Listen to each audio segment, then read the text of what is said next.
Hey everybody, it's Trags, and this week on episode 6 of Jungle Roar, a Cincy football podcast, we'll talk about whether the risk is worth the reward of putting quarterback Joe Burrow out on the field in the final preseason game this Sunday against the Miami Dolphins, the drops of Jamar Chase in preseason game number 2, and the actual good sign, we think, of depth on the Bengal roster. Today, I welcome Jake Liscow of the LockedOnBengals podcast, the only daily Bengals podcast. Jake, how are you? I'm doing well, Mike. I'm excited to talk with one of the new Bengals beat writers. New to the Yes, beat, excited for your contributions. I am. I appreciate that, Jake. I'm certainly excited to come back home. I think everybody knows by now. Indian Hill native, went to Indian Hill High School moons ago. Let's put it this way. This is the 40th anniversary of course, the 1981 AFC Championship Bengals.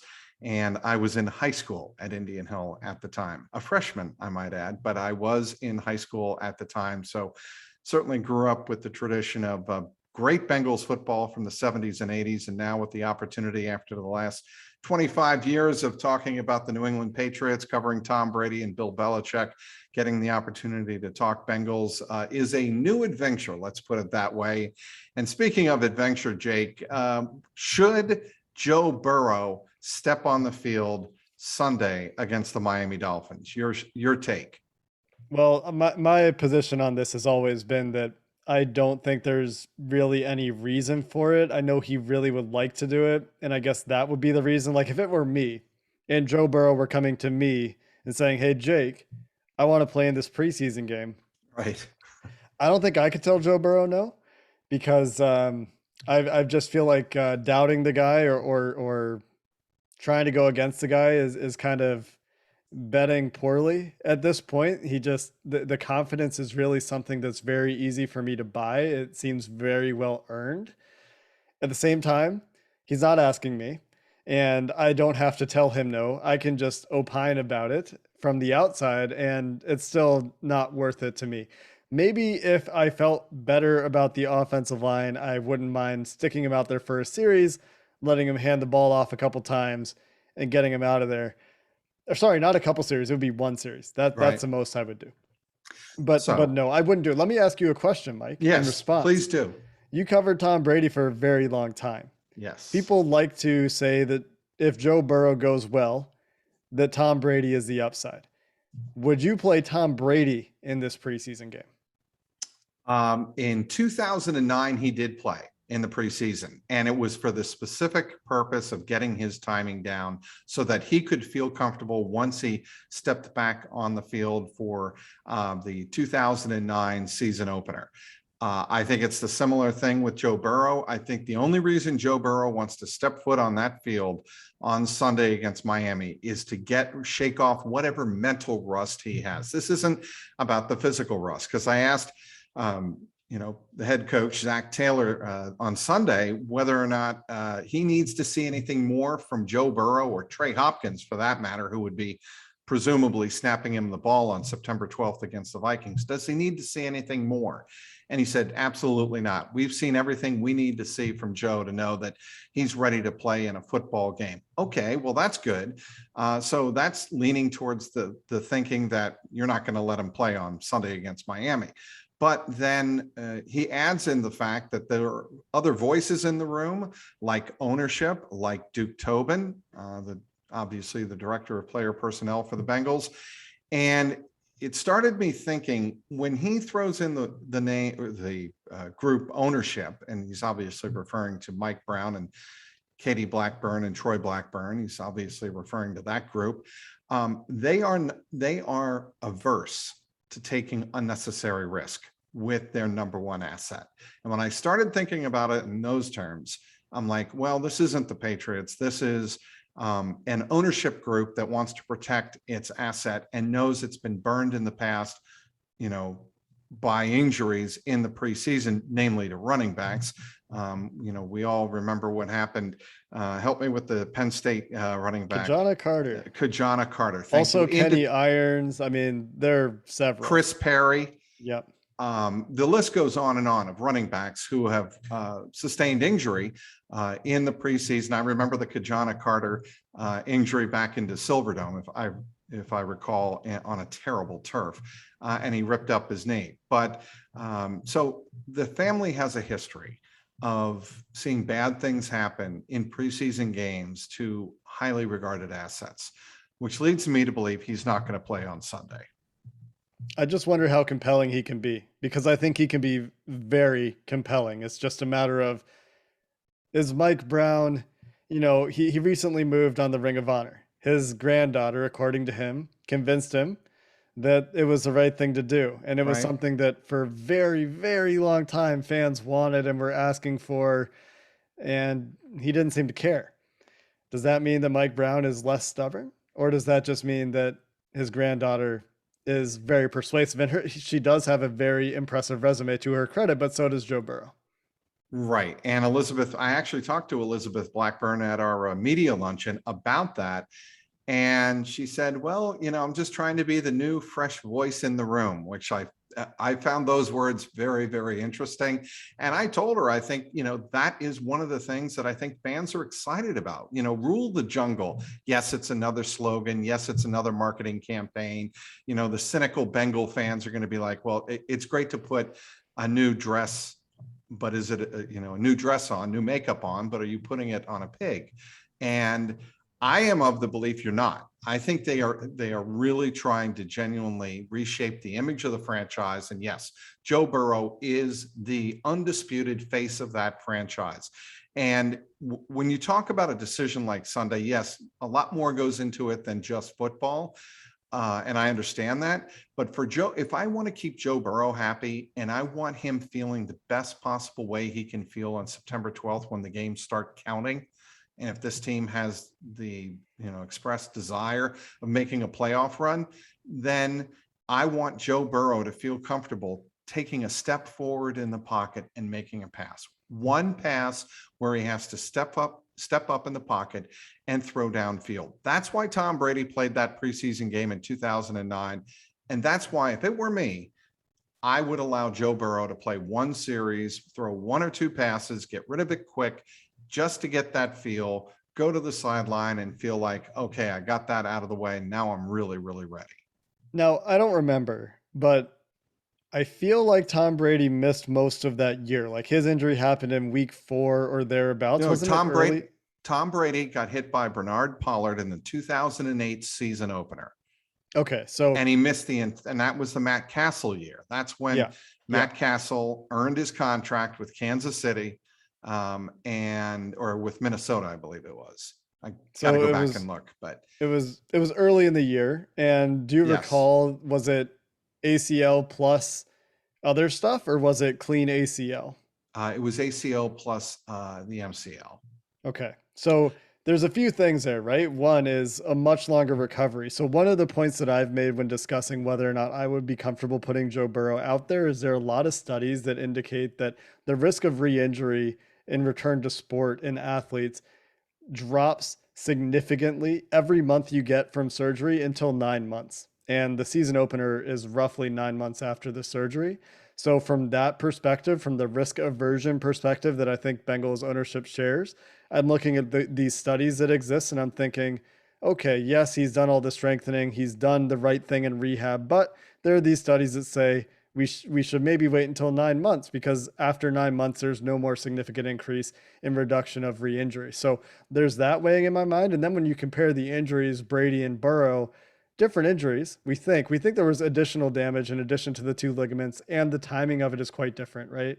Right. Brady having November the 22nd 5 months, right, or whatever it was of recovery. So to me, that's a lot. Like if Joe Burrow had injured his knee in week 1, absolutely, I'm probably fine with it. That's, I guess, 3 or 4 more months of recovery. It's 2 more months. Brady's happened, I think, on September 8th, 2008. And obviously with Burrow, it was November 22nd last year. So Burrow's, advancing the process 2 more months, but you're talking about a difference of 13 years in the advances that medical science also true. and physical therapy have made are, exponential, right? That's And that's I the would way. not claim to be an expert. I just My read the daughter is study a and it stuck physical with me. therapy. My daughter is a physical therapy major at Miami University, just down the road. So There you go. I'm gonna say that Joe Burrow actually does have the benefit of having that physical therapy advantage of 13 years Yeah. over when Brady's injury happened. And to me, it's this is all mental with Burrow. And there have been times on the practice field when I've watched him where I do wonder if mentally he's all there, like if he's confident enough. Is he walking around saying, I can make all these throws, and he does look strong throwing the ball. I have no problem with that. The problem is when the game speed starts and he's surrounded by bodies trying to get to him in the pocket. Will he stay in the pocket, step up and make the throw he needs to make, or will he roll out maybe, a half a second too early and, give up on the play and maybe have to make something out of nothing too much? And the other bit with this is if it's one preseason drive, how bad is it if it's one drive against the Vikings that counts? Like you lose one drive, maybe if he needs it, right? Maybe it's fine. Maybe Joe Mixon goes for 8 yards on first down. On second down, you take some shot play that gives Joe Burrow a chance to feel a potential rush. And then it's low risk because you're in 3rd and 2. So there's this world where this one preseason drive we're talking about doesn't even matter. That said, if he does go out there for a drive, if they handle it right, like I'm not going to start screaming bloody murder. They're risking the franchise for no good reason. I can see the reasons to do it. And like I said, if Joe Burrow were asking me, I think he would convince me. It's just I happen to share the risk aversion of ownership a little bit on this one. I'm going to read the quote that when I asked Zach Taylor on Sunday about Joe Burrow and Trey Hopkins, the center. Nothing to see from them. They've shown us enough to know that they're going to be ready to play. It's just a matter of what do we want to do? Do we want to put those guys out there in a preseason game or just give them more rust and get them ready for the Minnesota game? We'll take a couple of more days before we make that decision, since we've got a week here before that game. But again, they've shown me everything on their end that they're capable and ready to go. It's up to the coaches to make that decision. Yeah, I mean, that sounds like they're leaning away from it. But before preseason week 2, I thought Joe Burrow was definitely playing in the preseason, the way they were talking about it. And now it's kind of shifted the other way. So we'll see. We'll see if Joe Burrow's self-advocacy to play in a game and the plays he's pitched to Callahan and Taylor are compelling enough for them and ownership to decide to let him go out there for a few plays. Speaking with Jake Liscow of Locked On Bengals, the only daily podcast covering your Cincinnati Bengals, does a great job with the one and only James Rapien, who I had on this great podcast a couple of weeks ago. And he speaks very highly of you, Jake, just so you know that. Oh, that's great, because he talks a lot of smack when we're recording together. That's kind of our relationship. That kind of actually does sound like him. He's not averse to flipping me off, flipping me the bird when I'm crossing the busy intersection outside Paul Brown Stadium on my way to practice. So there is that too. He has that side. And if he's listening to this, and hopefully he has downloaded this particular podcast, he'll know of the incident I'm specifically referring to. Let's move on to the next subject, and that is what's been all the rage the last 48 hours or 72 hours after the 17-13 loss at FedEx Field to the Washington football team, and that is the drops of Jamar Chase. I think in watching the film and even watching it live, he had 2 drops on passes that he probably should have had. The one where he slipped on the turf and he was going to catch it pretty much in his breadbasket, and his catch level lowered and it bounced off his shoulder pad, his shoulder pads, but it's off his chest, off the padding covering his chest plate. I'm not blaming that one on him. Yeah, it seemed like early in that game, Sam Hubbard also had issues keeping his feet on a play, so it looked like maybe they did have some issues with the turf. I would say that he had 3 drops. I would say that there were mitigating circumstances around each of the drops. I think that the first one, Brandon Allen That's a bad ball. I know it hit Jamar Chase in the chest, but he had to slam on the brakes for it to hit him in the chest. I think that ball's behind. I think maybe Jamal thinks Jamar, sorry. I think I said Jamal before. Jamar, I think maybe thinks that he's trying to carry a slant to try to get some yards after the catch to try to maybe Right. convert a third and long. And Brandon Allen is thinking, no, the coverage says sit down.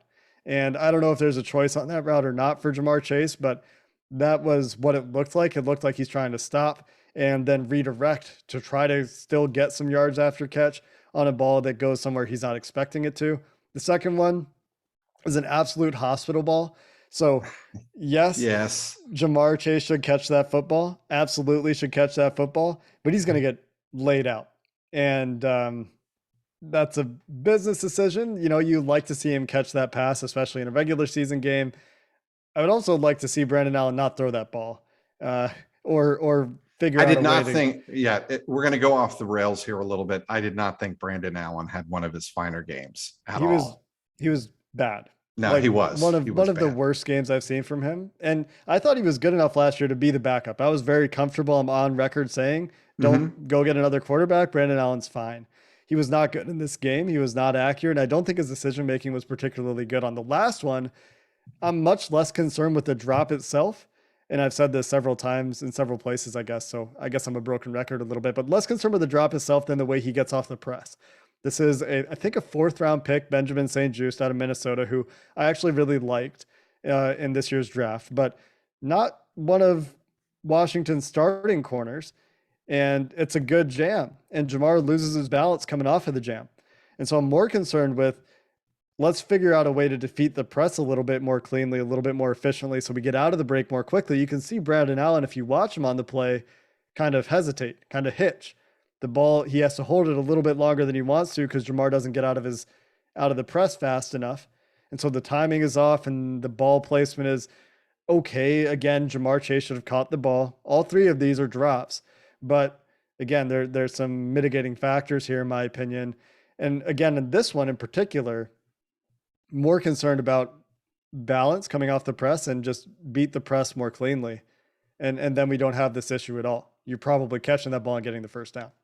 Well, what's a little bit interesting to me is what T. Higgins and Tyler Boyd had to say on Monday when Jamar Chase has not spoken yet. He didn't speak after the game, and he did not speak Monday. He's a podium guy, and what that means is the team has to bring him as one of its high-profile players to a podium situation. He's not going to speak after practice, off the cuff or ad lib or what have you. It's going to be in a more controlled setting. And we haven't had the chance to ask Jamar these questions, but certainly with T. Higgins going through some issues, and he even admitted it on Monday that the game in Philadelphia he brought up where he had what he called a drop. It was actually knocked away because he showed his hands too soon on the deep ball that would have won the Philadelphia game. I think we all know the game we're talking about here.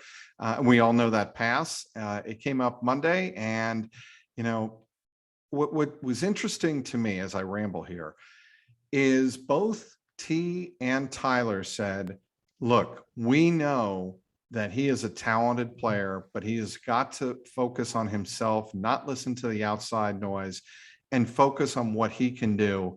And eventually he'll be able to catch the ball, but he knows he's got to make the plays. Yeah, I am not one of the people that's concerned during the game. Maybe after the second drop. I don't remember if it was after the second drop or the third drop. I tweeted, I'm just going to go on the record right now and say I'm not worried about Jamar Chase. I am on And the record, and I wrote that after the game. I said, look, let's not get carried away. This is something that needs to be addressed now so it doesn't become a bigger problem. But this guy is, to me, still an elite route runner, even though he did get jammed a little bit on Friday, like you mentioned. And he can catch, he's got incredible breakaway speed once he separates. yeah, I think it's interesting. I don't know if I'm quite in elite route runner territory yet for Chase. It was not an area of strength for him at LSU. It's certainly something that has improved significantly, but he does have all of the athleticism and talent in the world to continue to improve that part of his game. And it is on an upward trajectory. I'd also say, and we've all talked about this, I think, he's an incredibly hard worker. And he's coachable from what I've understood, and he works well with Burrow. He works well with these coaches. He went to Troy Walters, according to Jeff Hobson, on Saturday on their off day and said, "Hey, let's go to work. I don't want to drop passes anymore." He continues to work on the sideline with quarterbacks during special teams periods, and that's a very encouraging sign. Also, he was dominant at LSU against a lot of corners that are now in the NFL. That doesn't just go away. And He it's had great not like games against Alabama. Alabama and Auburn, and I mean, you name. I guess Right. I don't remember the specific games right now. It has been some time since I watched the tape. I just remember watching and thinking, I guess one thing that's noteworthy against Alabama is they kind of kept him off of Patrick Surtain's side of the field. So if those two ever, when those two eventually play against each other, that'll be fun to see. I think they only had a couple reps against each other in that game. It was mostly Trayvon Diggs, I believe, in that particular contest. But week one, Cam Dantzler did a really good job against him when they played in college. So if they go up against each other in that Minnesota game, that'll be fun. But again, regardless, incredibly productive. It's not something that's been historically an issue for him. And according to his teammates and his coaches, he's doing everything else right. And, we're not getting what we're hearing about Jackson Carman, where coaches are saying he needs to be more consistent. He needs to True. watch his weight. He needs to do that. He needs to be a pro, essentially. And by the way, encouraged with Jackson Carman staying after practice the last really 2 weeks, it sounds like, to get extra work. And I think that's a positive sign for his future as well. But yeah, I'm still fine with Jamar Chase. If this is still a problem in a month, then we might be talking about, okay, that was a rough rookie year. Can he get it fixed? But right now, there's so much time for him to get it right. I'm not worried. So I'll take it even a step further, Jake. Speaking with Jake Liscow of Locked On Bengals, your daily Bengals podcast. I'll take it a step further, and I'll say that it could be a good silver lining for this to happen at this point of his career, at this point of his rookie season. It gives, sometimes when you have something mechanical to work on in camp, you can get it corrected pretty quickly, especially if you have the work ethic like you and I have both noticed from Jamar Chase.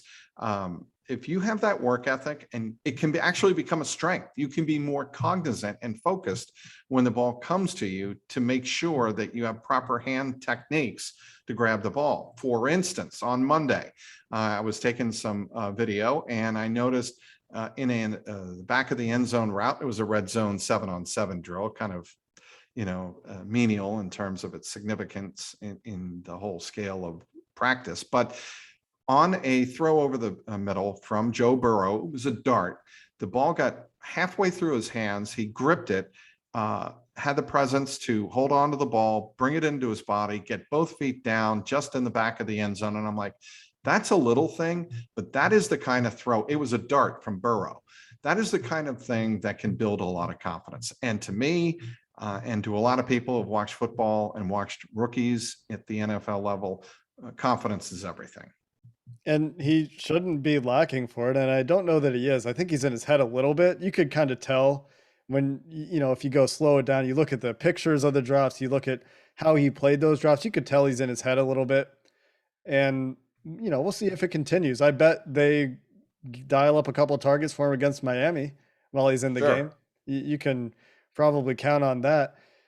So yeah, I don't know if it's anything to work on or worry about. It's certainly something to work on, and he is working on it. And as you say, it gives him something to focus on and maybe a little humility. He came in, and one of the first things he said, which I loved, is I'm going to smash all their records. And now he's like, okay, I got to catch the football to do that. So, I better do that so I can accomplish my goals. Yeah, we're on the same page here, Jake. I am not concerned whatsoever. I mean, look, you can be cynical about Bengal draft picks in the past, but I don't think they spend the 5th overall pick on a guy that would have multiple receiving technical issues. And I And they almost weren't. They what's weren't that? at LSU. They just, these weren't problems for him at LSU. Right, This is something that's exactly. new and you can assume unusual.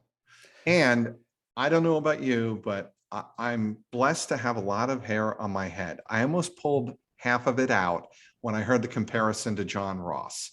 And I'm like, you got to be kidding me. I know Ross had his issues here, but Jamar Chase is an infinitely more technically refined receiver than John Ross. Agree? Can we agree on that? Yeah, and John Ross was really good. He mostly had injury issues, and then Marvin Lewis never wanted him. And so he went into the doghouse right away. One big difference here is everybody wants Jamar Chase to succeed. Right. That's going to matter. I think that's a great point. Everybody does want him to succeed. And you can tell by the way Tyler Boyd and T. Higgins spoke about him on Monday that they love the guy. They love Jamar. They think he's a hard worker. He shows up on time at practice. And he understands the playbook. Obviously, there's an advantage there because, he's worked with Joe Burrow before, and he, has an inherent knowledge or institutional knowledge of the system that they're running. So, he does have that going for him. But look, I think his personality is that of somebody who's going to be a hard worker. I'm not concerned about him. And at this point, after 2 preseason games, I don't think Bengal Nation should be either. I just think it's a result of this social media. Like everything is the end of the world or the opposite. It's like, oh, he had a bad practice. And Paul writes, Paul's had these 2 articles on The Athletic. Joe Burrow, he lifted his plant leg on a play. He was not confident in his plant leg. That quote goes viral. And suddenly the entire national media is like, oh, Joe Burrow, they've ruined him. And then we have another one where Paul writes a piece and he says, Jamar can't separate. And suddenly, oh, Jamar can't separate. Take your victory laps, everybody on draft Twitter who thought Jamar Chase couldn't run routes at LSU. You're right now because of one practice. That drives me crazy. People trying to, you're confirming your priors and taking these victory laps on practice reports, on training camp, or on preseason games. Like, let's wait. Let's get a big sample size here and see how these guys play over the course of a season. That's why and I've told this to several people at Bengals camp and practice that none of what very little of what we're seeing in practice is going to matter until we project it into regular season games, not even preseason games, but regular season games. And Lou Anarumo has brought this up on numerous occasions, the defensive coordinator. He said, look, what we're looking for now is technique, especially tackling from his perspective. How well do they tackle? How well do they close out plays? Are they doing the little things that you need to do in a routine play to execute? Okay.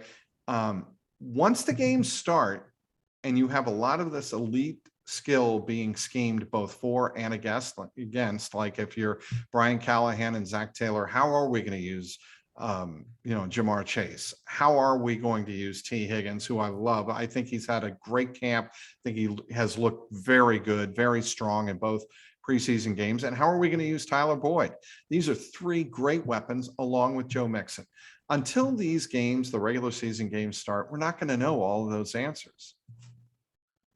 Yeah, I agree. I'm very much looking forward to regular season games. I need all 22 to come back because doing everything on TV copy drives me crazy. I was going to ask you a question to compare something to your time covering the Patriots because I feel like, but I don't remember the question. It's I rambled my mind. No. Maybe if I ramble long enough, it'll come back. Yeah, maybe. It's actually one of the things I really like about your experience in New England and then coming to Cincinnati is you have this basis for comparison where Tom Brady and Bill Belichick were unquestionably the best of what they did for most of the time you were there covering them. And so you have a perspective covering the Bengals that most people who cover the Bengals do not have, because a lot of the people that cover the Bengals are either in their first job in the NFL, which I'm not knocking, but they've been great reporters. Ben Baby, love his work. Kat Terrell, when she was here from ESPN, Coley Harvey before that. And now Charlie G, we got a little Northwestern pipeline. I'm a Northwestern guy. So love Charlie G. All these guys. And I have a connection with Kelsey. I didn't know this. Oh yeah. So obviously Kelsey, the new Enquirer beat reporter, she was at NRG Stadium in Houston for Super Bowl LI, 28-3, and 2:18 left in the third quarter. Dante Hightower. And I think she was telling the story that she was in an elevator on the way down, getting ready, hopefully to watch, the she was covering the Falcons and working with the Falcons, and getting a chance to, cover the Falcons for a Super Bowl win.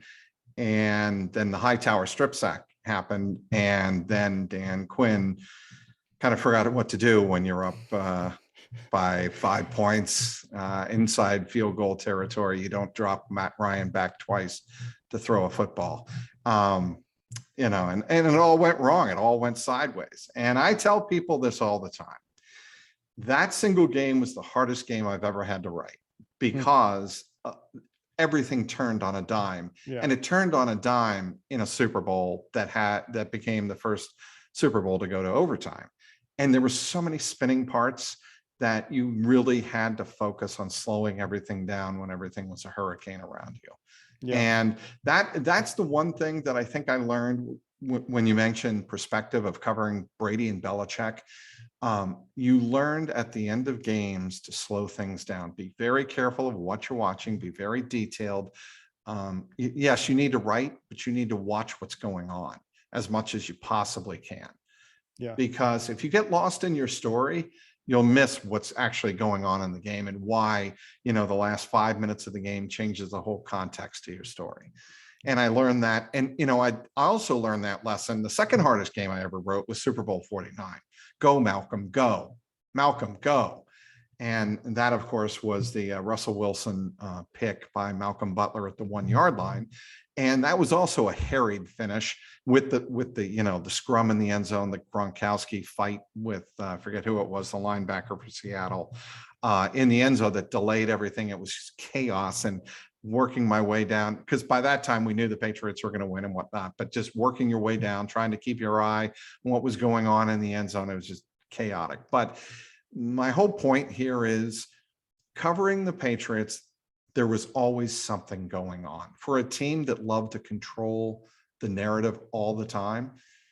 There was always something breaking out of Foxborough, and you just learned to kind of slow things down, understand the story, talk to people as much as you could, get perspective, and then write. Well, what I love about it, I like that's just a good lesson for journalism in general. But what I really like about it, where I was going, was most of the people covering the Bengals right now have that's their experience covering NFL football. Not that there's anything wrong with that, but they know the Bengals very, very well, and the Bengals have not been successful. Whereas you're coming from covering a team that has been at the pinnacle of success, and now you have that perspective of what that looks like, and it won't always look the same, obviously, and you can see, okay, how different are things in Cincinnati, where people tell horror stories about it being a cheap organization that doesn't want to win, and you can, as the season goes on and as we see how Joe Burrow's career progresses, I think having that perspective will be really good for what you do as someone covering the team. So here has been my pet peeve about that complaint over 25 years of covering the Patriots. The issue has not been the Brown family being cheap. I don't think they are. I think the problem has been how they invest their money in administratively and operationally. There have been times, absolutely, where they've gotten into pissing matches with players. I mean, Carson Palmer, obviously, at the end was probably the primo example of that. Would you agree? Well, hopefully not Jesse Bates right now. Let's not get into it, but hopefully not Jesse Bates. This will be a 2-hour podcast if we do that, and I'm not going to do that. But the problem with the Bengals, from my outside point of view, comparing the Bengals to the Patriots, which is a Cincinnati native, I would always do, is how they spend their money and invest resources administratively and who's calling the shots. With the Patriots, there was no question who was calling the shots. We all know it was Bill Belichick. He was the leader, chief in charge of football, period. And yes, he entrusted guys like Nick Caserio to do a lot of work just below him in terms of football personnel, make a lot of administrative decisions, but it was always done with the understanding that Bill had the final sign off on any free agent, trade, draft. That's just the way Bill did it. And when you have one voice and it's Bill Belichick and that competent running the operation, you have a more clearly defined function, and you have a line of success established. and players want to come and play for that, and they will tolerate a lot of the discipline that Belichick instilled over the 20 years or 25 years or 20 years. And I think that's been lacking here. I think Marvin tried very desperately to instill a lot of that. And Marvin was as close to having Bill Belichick with the Bengals as I think you were going to get. But still, you had Mike Brown, you had Katie in charge, and you had Troy in charge. And those three voices trumped anything Marvin was ever going to say. And that was my impression on the outside. And that's, let's not get too far into the family dichotomy of the Bengals here, but that's always been my primary complaint is these are not, I know Mike grew up with his dad being a football person, but let the football people do the football job. Right. And I remember my other Patriots related thing, hopefully last Patriots related thing I bring up. You said the words institutional knowledge, and that jarred my memory to one of my favorite, I think it was a Tom Brady quote. Tom Brady said something like, if Aaron Rodgers was here and had the institutional knowledge that we have, he would be, I don't remember the end of the quote, but it was effectively like, he would be so much better than me here. And it just reminded me of this idea of Patriots institutional knowledge. And I always really liked that quote. Well, what he's talking about is players who study the playbook and work harder than anybody else in preparing for the upcoming game. And go ahead. And Bill Belichick having a ridiculous encyclopedic knowledge Agreed. of everything to do with the game. Yes. I assume. Yes, and that is also very much part of it. Yeah. Look, I'm a big Bill Belichick fan. I learned a lot about the game watching the game, listening to his press conferences, listening to his answers, why he's described certain plays and certain game situations the way he did, how he intertwined or applied football history to modern day football, how it was similar, how it was different, all of that. And it was a gift to have covered the guy and that franchise for as long as I did. And it is, some of that perspective is applicable here and some of it is not. And and it's my job, when I'm covering the Bengals, to discern between the two. The Bengals, this is not groundbreaking information or groundbreaking finding. The Bengals are not the Patriots. Okay, on many different levels, but that's okay. Not every team should be the same.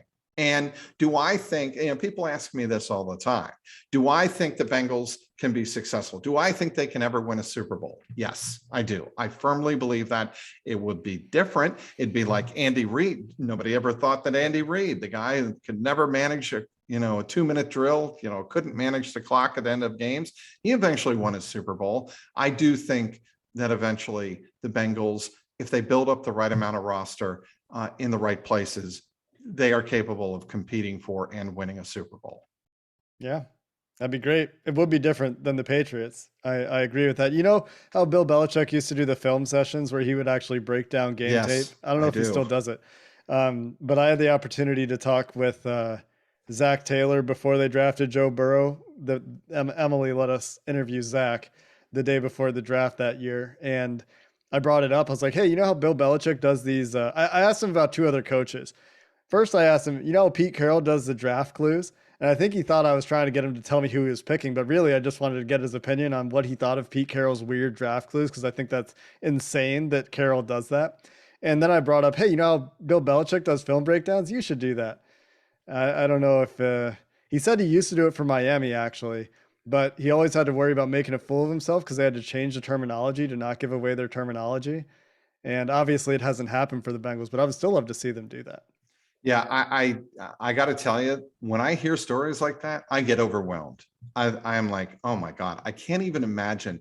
It's hard enough evaluating if a player can play and whether or not you should spend draft capital on them, to then take it to the next level or the level beyond that of making sure that you don't give away institutional secrets or your playbook. I can't even imagine. That's why, I have the utmost respect for anybody who has an NFL front office job. I do. It just requires so much dedication to one's craft and understanding intricacies that, I can only speak to. I You could gotta never love it. imagine. Yeah, I love it. Absolutely. I'm saying if you're a coach or you're in the front office, you have to love it too, because the NFL season is a real grind. I mean, you know that. You cover the Yeah. NFL, but it's there for the coaches and the players too. Real quick, we were going to spend a little more time on this, and I do want to touch on it. One thing that Zach Taylor said on Sunday, I think is very true. He said, right now, I actually don't think we have, and I'm paraphrasing, and I want to quote him, but I'm paraphrasing. He said that I think we're in a good position where we're building depth, not roster, not position decisions. And I think with the exception of the right guard, I think he's right. I think that this team is pretty much set on its starters. And before we started this recording, you made the very apt point, are the starters good enough? That's what we're going to find out starting on September 12th. Yeah. And I have opinions, but as I've said, Give I us shouldn't be the hypocritical about them, right? We should give them the time to show what they're going to be in the regular season. Yes, and I think that's only fair. But go ahead. But I'm just very interested to see if the hype that we're building right now is going to play out in the regular season. The coaches have hype. So defensive side of the ball, getting a lot of hype. Coaches are really pleased with Trey Waynes, Cheeto Awuzie, and Mike Hilton. They're really pleased with Von Bell and Jesse Bates. Probably reasonable. They're also really talking up these linebackers. And that's curious to me because everyone's telling me that Jermaine Pratt is taking this big step. But on Friday, Jordan Evans was the nickel back with the starters. He was the second nickel linebacker with the starters. Right. Is that going to sustain itself? Does that mean Akeem Davis Gaither hasn't taken a step? Does that mean they don't trust Jermaine Pratt in the nickel? Let's see what happens in the regular season. I'm also going to be interested to see how they fill the Joseph Osai void because he by the end of the season, if he hadn't gotten hurt, he might have been the best pass rusher on this team. I would agree with that. I also think that there are going to be ways that they're going to have to adjust and account for that. I don't think they can lose too many. They don't have enough depth where they can lose too many Joseph Osai's. That's where the depth is kind of. He's right. Taylor, the coaches are right that there is good depth at a lot of places. Wide receiver, great depth. I actually like the offensive line depth, but I think they needed one more starter, and we're seeing that at right guard where they're still apparently trying to figure it out. I like the interior defensive line depth, but the edge rusher depth was never something that I thought was quite good enough. And now we're seeing that happen where they've lost some guys to injury, yes, but now we're talking about is Noah Spence or Darius Hodge going to get significant snaps in your nickel pass rush package. And that is a starter. Losing Joseph Osai is losing a guy that you're going to have on the field more often than not. So now is Sam Hubbard going to continue to kick inside with, Cam Sample, Larry Ogunjobi going to stay out there? What are those packages going to look like is the question. We'll see if Darius Hodge continues to get reps with the ones. But yeah, the question really is a lot of places the depth is better. Corner's another one. Cornerback depth is better. Safety depth is probably a little bit better with Ricardo Allen, although last year Sean Williams was good safety depth. So the question is really, are these new starters actually good? For all of the talk that has been had and for the import or return of Frank Pollock and the coaching up of this offensive line where I think Deontay Smith is eventually going to be a starter if he continues on his trajectory because he moves really well and he's incredibly long and just looks like a good football player in the making. Is it going to be good enough? And that's where we'll have to see in the regular season because we're only going to see about 30 total snaps from these starters in all the preseason games combined. Darius Hodge looked very good to me, but again, without the all 22s and without actually being there and watching how one of the reasons you actually go to a game to watch is to watch the player in space and how they respond. And if they jump into a gap too quickly and they're way out of position and then the play gets around them. Whenever I describe what I just described, I think of Jamie Collins. And he got booted out of New England the first time when Cleveland picked him up because he was jumping the pass and he was jumping way inside too quickly, would get out of position. And that is something that actually Zach Taylor spoke of on Sunday. Not so much critical. He just said that we want to make sure Darius also plays the run and sets the edge for the run well also. That's What why it's important for a lot of fans watching these games when these rookies come on and they're unblocked in some cases, like Hodge was unblocked, and they get to the quarterback. It's great, and that's what they should do, but do they play the position properly? with Hodge, I don't care if he can play the run this year, though. Like, yes, Zach, you want your defensive lineman to be able to be 3-down lineman. Darius Hodge is not going to be a 3-down lineman for you. No, he's He's going not. to be a sub package player, and if he can give you juice rushing the passer, then keep him on the team and get him on the 45.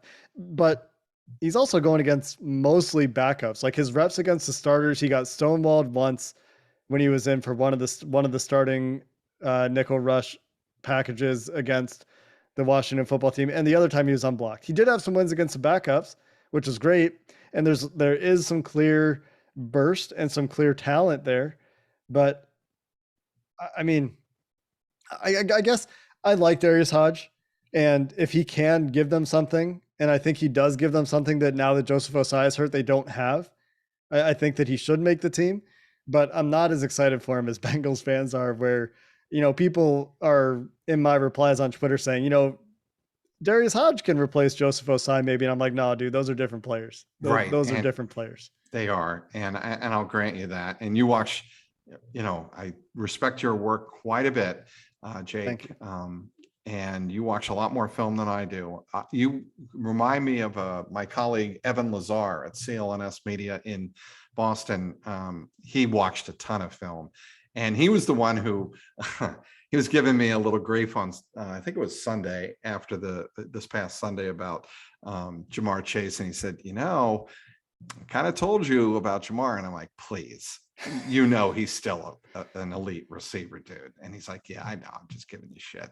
But anyway, he watches a lot of film, and he'd try to make the same point to a lot of Patriots fans about certain players on their roster. And I'm not even going to bring up an example because I can't think of one that's appropriate right now, but a lot of fans watch preseason games and they get so jacked up for the rookies that, hey, this rookie could come in and be an impact player right away. And what did we talk about 15, 20 minutes ago about how you're not scheming in the preseason? All you're doing is looking for certain techniques. And Taylor even said it, like they're just trying to see how their run game looks against different defensive fronts right now. They don't want to pass the ball at all in the preseason. Right. And, I think that's probably, it's a conservative but logical approach to take, right?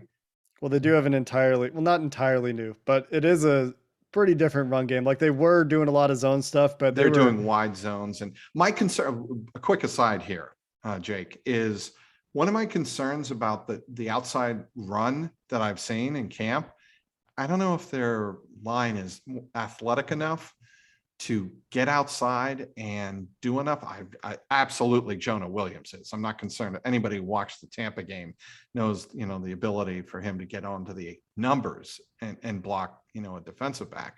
But the rest of the offensive line, I just wonder about their athleticism and their ability to get out there and make wide zone blocks. I think Riley Reef is still okay there. I mean, he's not elite there, but I think he's still okay there. I think Trey Hopkins will still be okay there. This is a place where going with the veterans who can pass block a little bit better is going to hurt them in some of the run stuff they want to do. Quentin Spain. Let's start with Quentin Spain. Obviously not incredibly fleet of foot. Solid pass. That's why he got the hold the other night. That's exactly why. Like may or may not have been a hold. I understand why it was called. That. I understand that, but he was on the run, out of position with his arms extended. That's why he had a fistful of collar. And while a lot of times that doesn't get called when you end up extended because you can't quite get into the body of the guy, that's going to happen. So that's where I think Deontay Smith is eventually going to win a job here. And I think Jackson Carman is trending in the right direction. We'll see how that continues. But I thought he was actually really good against Washington football team, and he should be much more athletic than Xavier Su'a-Filo. Mike Jordan, by the way, also more athletic than some of these other options at guard, but it's really a trust question. Do you trust him in pass protection? And It doesn't necessarily Hmm. seem like the coaching staff does, although he has been good in the preseason. It looks like he has improved. I'm just not sure if it's enough. I don't know. And you know what? I'm going to beg ignorance here. I don't know enough about the X's and O's of the offensive line play to know whether or not Xavier Suafilo is better all around in both the run and pass game and pulling and getting outside than Michael Jordan is. Michael Jordan, like you said, might be quicker and have an ability to pull and get to the outside for the wide zone runs. But I'm just not convinced that he's strong enough and gives you what Suafila does as a pass protector. And if you're going to have Joe Burrow dropping back conservatively, I don't know, 35, 40 times a game, we looking at that, Sure. right? That's a lot of snaps. That's a lot of dropbacks. Yeah, that's always a concern with Jordan is, and I have a friend that, he was an offensive lineman, and he compares in some ways Mike Jordan to longtime Bengal center Russell Bodine, who was a fan punching bag, of course. And the issue is he'll be fine a lot of the time, and then he'll have one catastrophic drive killing, game killing, badly timed, and Old. or just getting crushed in a pass Crushed. blocking rep and getting your quarterback killed, which unfortunately happened, right? And so um he worked with Willie Anderson in the offseason. He does look better. Like, he legitimately does look better, but these are preseason games. And, the thing that he's always had in his favor is he's young. This is about the time when he should have been competing for a starting job for the first time in the NFL. And I think he's getting real NFL coaching for the first time right now. So these are the things that are in Mike Jordan's favor. But the history is a lot to overcome for him. It is. And I will tell you this, looking at Billy Price after practice on Monday, he looks bigger and stronger. I mean, I don't know about his footwork. If his footwork matches what he was able to do in the offseason, he does look better. I mean, he looks stronger up top, and I think that's a good sign for the Bengals in terms of depth behind Trey Hopkins. Yeah, I think Billy does look a little bit better to me in the preseason. There's still some signs of some of the old technique issues, getting a little too aggressive, getting a little bit over his toes, and lunging a little bit. You'll see him drop his eyes and try to jump set sometimes. I think I've seen less of that, but it's also relatively limited sample size. But Billy is a guy that, coming in, I always thought he would be okay.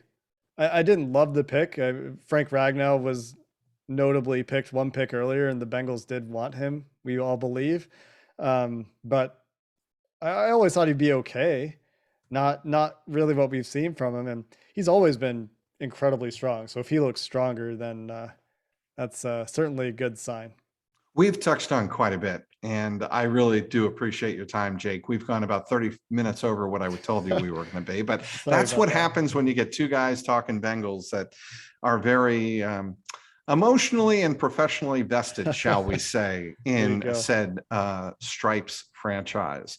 I want to thank everybody for listening to this episode of the Jungle Roar podcast. You can download it anywhere you download your most popular podcasts, including Apple, Stitcher, and Spotify. I want to thank our terrific guest, Jake Liscow of Locked On Bengals. That is the only daily podcast covering your Cincinnati Bengals. Follow him on Twitter. Where can people follow you on so I don't get it wrong?